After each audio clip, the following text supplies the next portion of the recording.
My name is Alexis, and at 28, my life felt ordinary, almost stagnant. My boyfriend, Peter, and I had been together since college, but our relationship was rooted more in comfort than in passion. Our days were filled with petty arguments, mostly about Peter's lack of direction in life or how his video game sessions stretched well into the night, leaving me alone in bed. It seemed like we were always on the verge of having an important conversation about our future, but we never quite had it. There was love between us, but the spark that once fueled us had long since faded.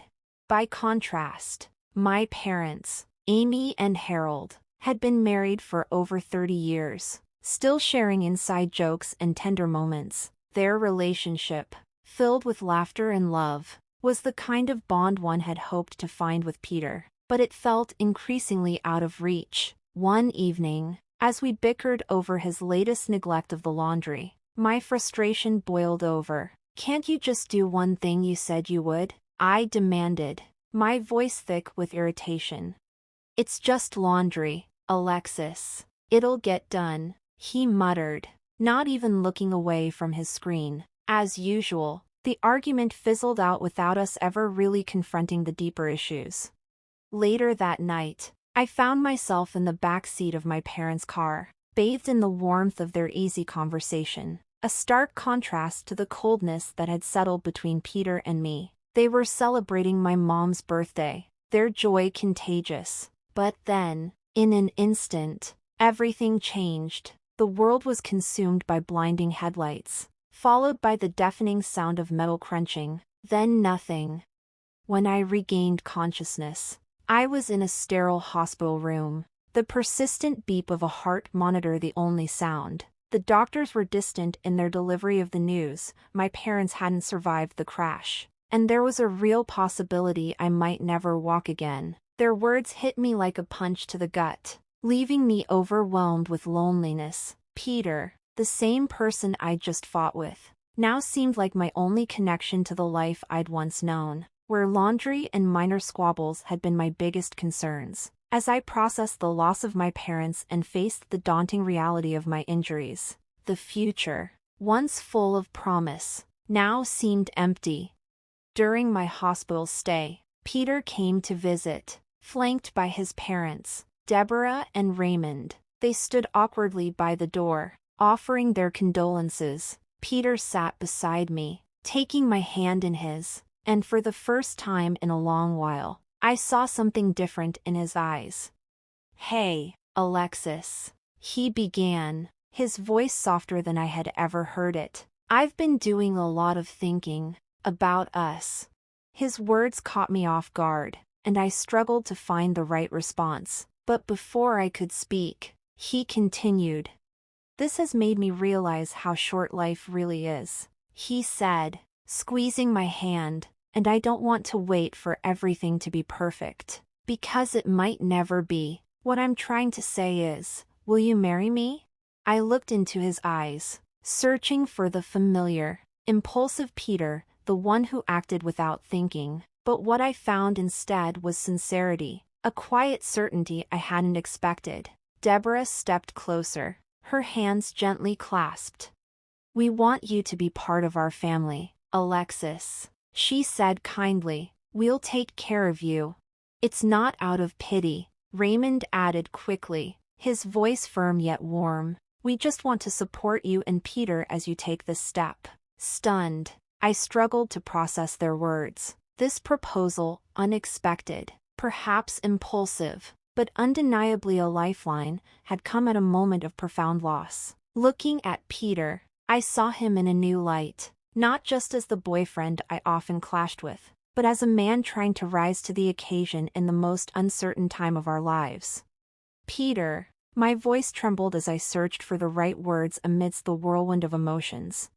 "It's okay, Alexis," he said softly, his thumb gently rubbing the back of my hand. "You don't have to decide now. I just needed you to know how I feel." In that moment, I thought about my parents, the unwavering love and support they had always given me. What would they have wanted for me now? To be loved, to be cared for, no matter how broken everything seemed. Peter, I don't know what the future holds for me, for us, I whispered, the weight of uncertainty pressing down on me. But yes, my voice grew stronger, fueled by a quiet resolve. Yes, I'll marry you. A real smile spread across Peter's face, the first genuine one I'd seen in days. Deborah, standing nearby, let out a soft sob, her hand covering her mouth in disbelief, while Raymond's eyes glistened with unshed tears. Moving into my parents' house with Peter was meant to be a fresh start, a way to rebuild. The house, now too large for just one, felt filled with echoes of their presence, memories of laughter, love, and life. I had hoped that Peter's presence would bring comfort, help fill the void they had left, but instead, it often highlighted what I had lost. At first, Peter was attentive, doing his best to ensure I had everything within reach, almost hovering, but as the days bled into weeks, the illusion of a caring partner began to crack. He retreated more and more into his computer, his headphones acting as a barrier between us, and I was left to fend for myself. One evening, as I wheeled into the kitchen, I found him immersed in his screen, a distant, almost unreachable figure. Peter, have you thought about looking for a new job? I asked, trying to keep my voice light and nonchalant. The insurance won't cover everything, and the bills are starting to pile up. He didn't look up. I told you, Alexis, taking care of you is my job now. But I can take care of myself during the day, I said, frustration edging my voice. You don't have to be here all the time. Finally, he glanced up at me, his face a mix of irritation and something else I couldn't quite place. His expression was unreadable, and for the first time in a while, I felt a pang of doubt about our future.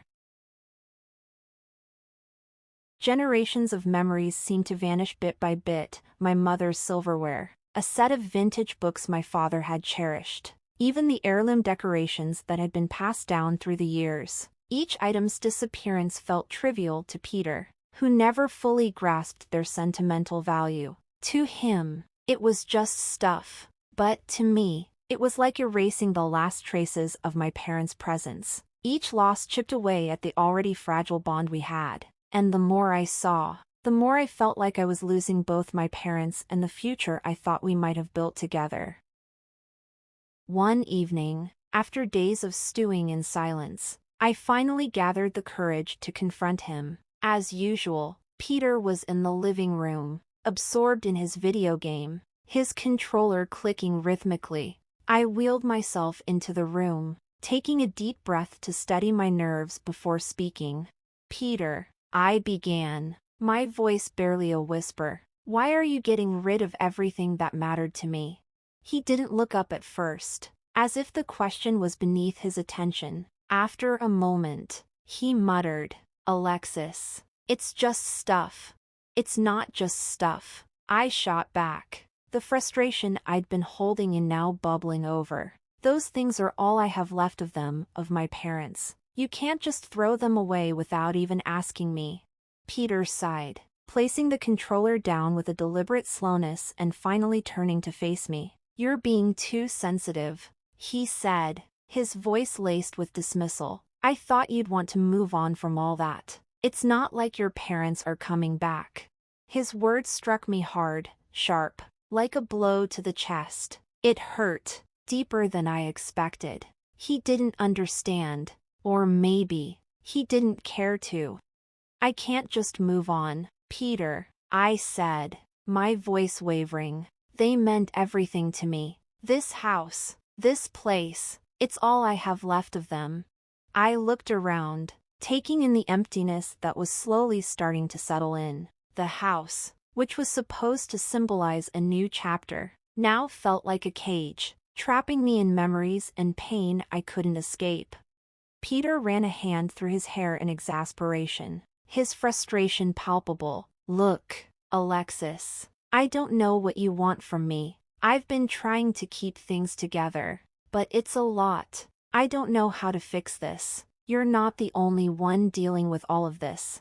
His words were a reminder of the distance that had grown between us, the space where our connection used to be. It wasn't just the stuff, it was the fact that he couldn't understand. Or worse, that he didn't want to. And as much as I longed for him to comfort me, I realized, in that moment, I was only becoming more alone. I stared at him, the weight of the silence between us pressing down on my chest. I wanted to scream, to shake him, to make him see the depth of my pain, but instead, all that came out was a quiet sob, the sound breaking the stillness of the room. "I don't need you to fix it, Peter," I whispered, my voice trembling. "I just need you to be here, to care. I need to know that I matter more than the things you're ignoring." For a brief moment, his expression softened.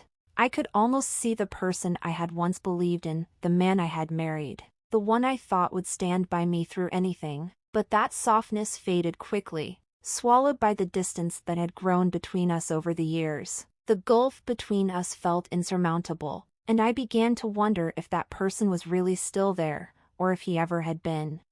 I felt as though I were standing at the edge of a precipice, looking into a dark void with no clear path forward. His efforts seemed half-hearted, and mine, no matter how much I gave, felt like they were unraveling at the edges. The life I once envisioned, one filled with love, understanding, and shared dreams, was slipping through my fingers, and I didn't know how to hold on to it anymore. Everything I had hoped for now seemed so far out of reach, and I found myself questioning whether it was ever truly within our grasp. Years ago, one afternoon, I caught Deborah, Peter's mom, in the act. She was in the living room, busy with a large black garbage bag, moving quickly and efficiently as if she had done this 100 times before. "Deborah, what are you doing?" I asked, my voice sharp with alarm. She jumped, a guilty flush creeping up her neck. "Oh, just some spring cleaning, dear. This place is cluttered with so many old things." "But those are my things," I protested, my heart racing. There, she said, her voice sickly sweet, trying to soothe me. "We're just making things nicer for you. You'll thank us later." From that moment, I became hyper-aware every time Deborah visited. Her methods of taking things grew more subtle, more calculated. Small trinkets, family photos, heirlooms, each item that disappeared seemed insignificant to her. But to me, they were the last tangible connections to my parents. Whenever I confronted either her or Peter about it, they would assure me it was all for my benefit, promising that they were looking out for me, trying to help me move forward. One night, after another day of silently watching Deborah take what wasn't hers, I lay in bed beside Peter, who was absorbed in his phone, a routine I had grown all too familiar with. My frustration was simmering, and I decided it was time to address it directly. "Peter, your parents have been taking things from the house." "My things," I said, my voice breaking the silence. He barely glanced up, his eyes flicking between the screen and me. "Mom's just trying to help. You know, she's good at organizing." "Help?" I repeated, my voice thick with disbelief. "By taking my parents' belongings?" He sighed, finally setting his phone aside and turning to face me. "Look, Alexis, they think we should be moving forward, not clinging to the past. They're just trying to help lighten your load." The frustration and sense of violation I felt were overwhelming, but I was too tired, too worn down to argue further. I was defeated. My voice was barely a whisper as I said, "This isn't what I want." Peter reached out and patted my hand, a gesture that felt more patronizing than comforting. "Try to get some sleep, Alexis. Things will look better in the morning." But the unease lingered, gnawing at me. I couldn't bear to keep it all inside anymore, so I confided in my closest friend, Bella. She was not only my best friend, but also my massage therapist, and had been helping me with my physical rehabilitation. Her visits had become a rare comfort amidst the chaos of my life. "Bella, Things are going missing around the house, I told her one afternoon as she worked on my shoulders, and I can't shake the feeling that Peter and his parents are behind it. Bella paused, her hands still on me as she processed my words. Have you told Peter how it makes you feel? She asked softly, her concern evident. I've tried, I replied, frustration edging my voice, but every time I bring it up, they just brush it off. They say it's for my own good, but it feels like they're taking everything that matters to me. Peter's expression faltered for a moment, but he quickly masked it with a forced smile. I'll get them fixed. Don't worry, he said, his tone too casual, as if he were trying to deflect my mounting suspicion. You don't need to get upset. I didn't respond immediately, the weight of his words sinking in. How could he think I wouldn't notice? How could he be so comfortable with dismantling everything I needed to feel safe and independent? I clenched my fists, the raw emotions of betrayal threatening to explode. Peter, I don't think you understand, I said, my voice tight. This isn't just about ramps or things, it's about trust. You and your parents have been taking things from me, and now you're messing with my ability to move around my own home. This is no longer just helping, it's control. He stared at me, his gaze shifting uncomfortably. Alexis, you're overreacting, he muttered, but I could see the slight tremor in his hand as he reached for his coffee. You're making it all worse than it is. Am I? I asked, my voice steady despite the storm raging inside me. Am I making it worse, or are you just scared of being caught? His eyes narrowed, and for a brief moment, I thought he might snap back with some harsh rebuttal. Instead, there was an odd silence between us. He didn't seem to know how to respond, and I couldn't bring myself to look at him any longer. I wheeled myself back to the table, trying to steady my breathing. This wasn't just a betrayal of trust anymore, it was a complete violation of everything I had once believed about my marriage, about the people I had trusted to care for me. I glanced over at Bella's recording devices, hidden from view but within reach. A part of me wanted to confront them with the recordings, to force them to face what they had been planning in the dark. But another part of me felt like the life I had built with Peter was already gone. The realization of who he truly was, the man who would conspire with his parents to take everything from me, was too much to bear. Peter, I said, my voice quieter now, I know what you've been planning, and you need to understand, this stops now.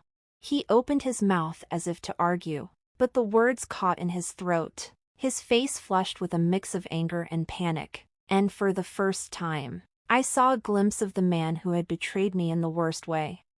I'm not going to let you destroy everything I've worked for, I said, my tone steady, though every fiber of my being was screaming to make him understand just how much he had hurt me. I don't know who you are anymore, but I can't stay in this house with you. Peter didn't say anything else. He stood there, silent, as if the weight of what I had said was too much to process.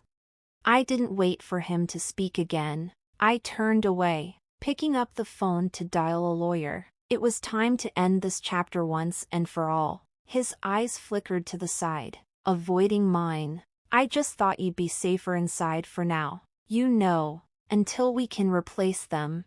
The words didn't settle right, and it wasn't just the frustration I felt from my injury. My breath caught, and before I could hold it back, I blurted out, safer, or trapped.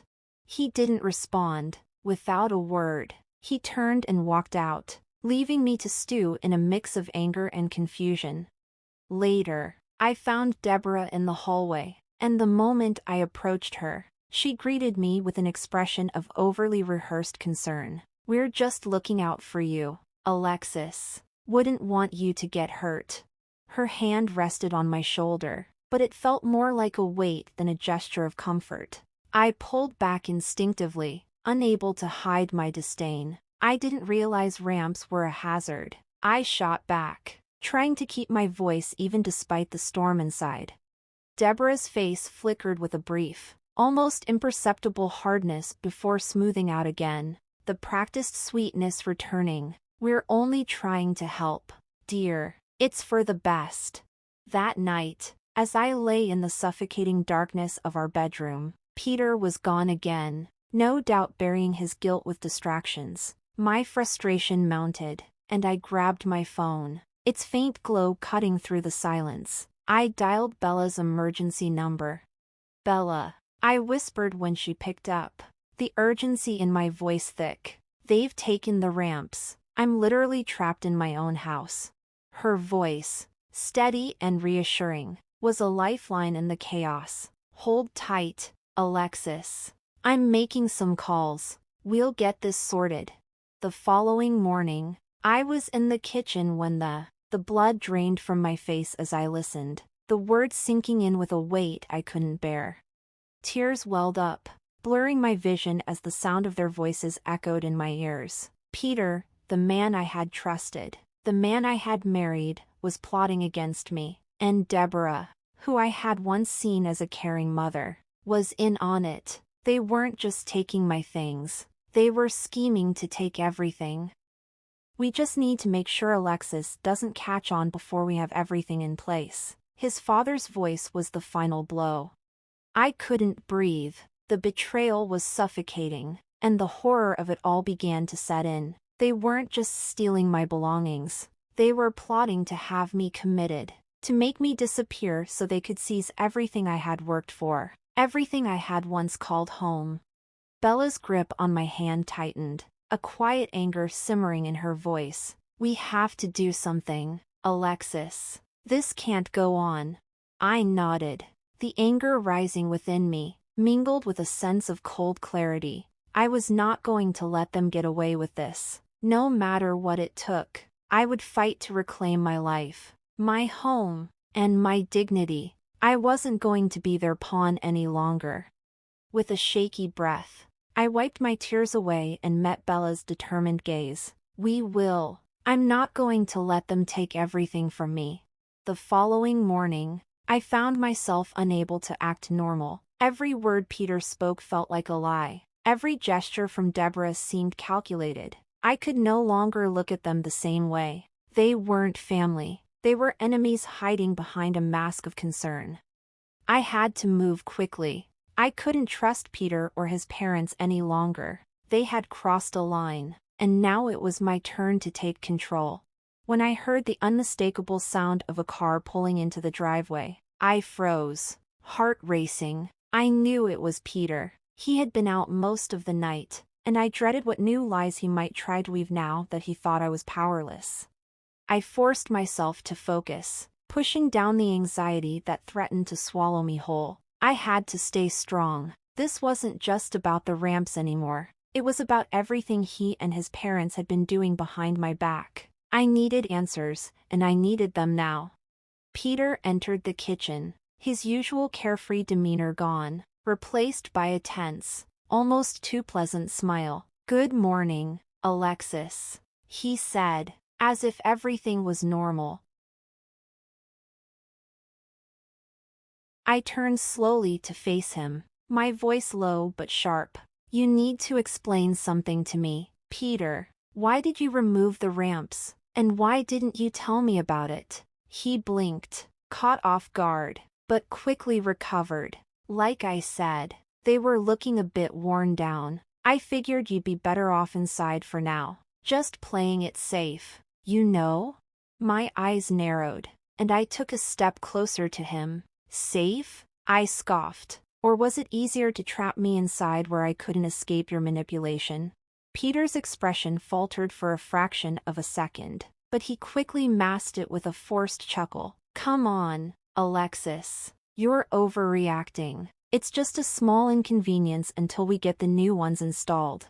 "Convenience?" I repeated, my voice growing more controlled with each word. "You've been taking my things, taking my freedom, and now you're trying to isolate me. Don't lie to me, Peter. I know what you and your parents are really up to." The facade dropped. His smile disappeared, replaced by a scowl. "I'm not the one who's overreacting, Alexis. You've always been paranoid, always seeing things that aren't there. We're just trying to help you, to make your life easier." "No," I said firmly, the resolve in my voice crystal clear. "You're trying to take everything from me, my things, my independence, my home, and I'm not going to let you." Peter took a step back, his frustration mounting. "You're making this harder than it needs to be," he muttered, then turned on his heel, storming out of the room. I stood there, my hands trembling, but my heart thundering with a new sense of determination. This was it. I couldn't let him and his family control me any longer. I wasn't trapped. I wasn't powerless. It was time to fight back. I picked up my phone and dialed Bella. As soon as she answered, I didn't waste time with pleasantries. "It's happening, Bella. They're trying to isolate me. I need you to come over, and we need to plan our next move." "I'm on my way," Bella replied without hesitation. "We'll figure this out, Alexis, together." And for the first time in a long while, I felt a flicker of hope. The atmosphere in the courtroom was tense, the weight of the evidence now fully on display. Peter sat stiffly, unable to meet my eyes, while Deborah clutched at her tissues, her tear-streaked face betraying a fear that had once seemed so distant. Raymond's hand rested uncomfortably on her shoulder, but neither of them could escape the gravity of their actions. Bella stood beside me, her presence a quiet fortress. She had always been my rock.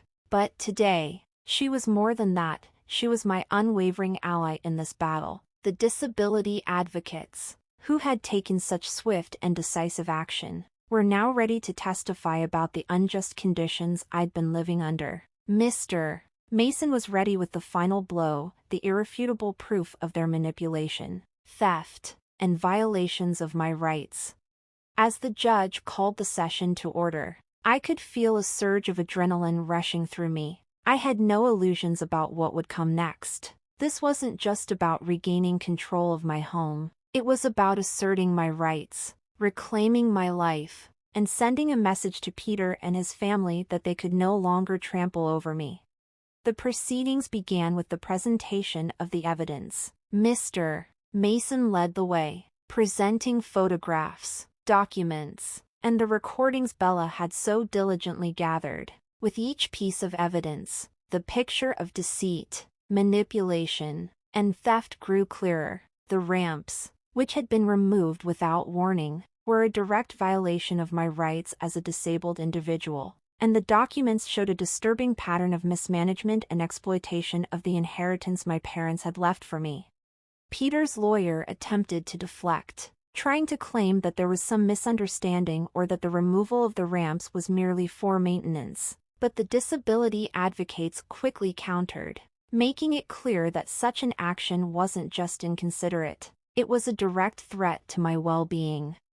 I could see the discomfort on Peter's face as the evidence piled up. He shifted uncomfortably in his seat, glancing between his parents and the lawyer, clearly realizing the walls were closing in. Deborah's sobs echoed throughout the room, but I couldn't afford to feel sorry for her anymore. This was no longer a family drama, it was a legal battle, and I was determined to win.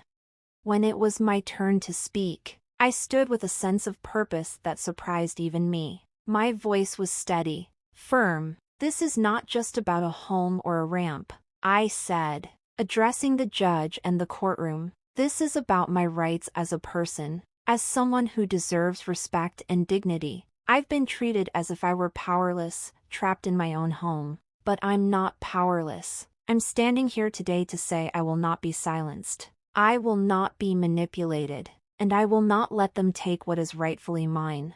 The room was silent for a moment, and I could feel the weight of my words hanging in the air. I saw Peter's eyes flicker toward me, his expression one of disbelief. I could feel the tide turning, the balance of power shifting firmly in my favor. As the trial continued, the weight of the evidence became undeniable. The judge listened carefully, his expression unreadable as he took in all the facts. The advocates, the lawyer, and Bella all stood with me, a united front against the injustice I had endured. When the verdict was finally delivered, it was a moment of profound satisfaction. Peter, Deborah, and Raymond were ordered to return the stolen items, and Peter was ordered to pay restitution for the violation of my rights and the removal of the ramps. But most importantly, I was granted full control of my living situation, with immediate action to ensure my home was made accessible once again. As we left the courtroom, I felt a sense of release wash over me. The battle wasn't over, but I had won this round, and I wasn't going to stop until I had reclaimed everything they had tried to take from me.